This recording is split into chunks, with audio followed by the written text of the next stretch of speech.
السلام علیکم، آپ دیکھ رہے ہیں ورلڈ اردو نیوز۔ خبر شامل کرتے ہیں پنجاب سے۔ محمد عثمان سلیریہ کی رپورٹ کے مطابق آج قائمہ کمیٹی برائے ڈیزاسٹر مینجمنٹ کا اجلاس محترمہ قدسیہ بطول ایم پی اے کی زیر صدارت منعقد ہوا۔ اجلاس میں کمیٹی کی اراکین محترمہ سعدیہ ظفر ایم پی اے، رخسانہ شفیق ایم پی اے، محمد اکبر حیات حراج ایم پی اے، امین وٹو، محترمہ فضا میمونہ اور محترمہ نسرین ریاض ایم پی اے نے شرکت کی، جبکہ جناب رانا محمد ارشد ایم پی اے نے خصوصی دعوت پر شرکت کی۔ میٹنگ کے دوران کمیٹی کو آگاہ کیا گیا کہ پی ڈی ایم میں اب مختلف اقسام کی آفات سے نمٹ رہا ہے، میں سیلاب، یالاباری، برفانی طوفان، شدید گرمی کی لہریں، خشک سالی، اسموگ، آگ لگنے کے واقعات، قحط، وبائی امراض بشمول کووڈ-19 اور زلزلے شامل ہیں۔ ڈائریکٹر جنرل نے رسک مینجمنٹ اور پیشگی تیاری کے اقدامات، سال 2025 کے بعد مونسون، سیلاب کے جائزے اور ریسکیو ریلیف آپریشنز کی تفصیلات سے آگاہ کیا۔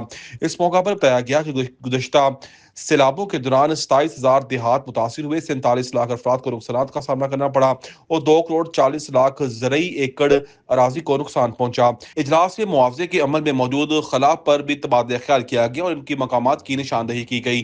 متاثرین کو مکمل معاونت نہیں مل سکی، اس ضمن میں ہدایات جاری کی گئی کہ پروگرام کی مکمل تفصیلات زیر التوا شکایات ضلع اور تحصیل کی سطح پر ڈیٹا اور مالی سال 2025-26 کے لیے بجٹ تخمینے پیش کیے جائیں۔ اجلاس کے اختتام پر تمام شرکاء کی کاوشوں کو سراہا گیا اور وزیر پنجاب کی سیلابی ریلیف سرگرمیوں کو خصوصی طور پر خالد یاسین پیش کیا گیا، جبکہ مستقبل میں آفات سے نمٹنے کی تیاری اور رد عمل کو بھی مزید بہتر کرنے کے عزم کا اظہار کیا گیا۔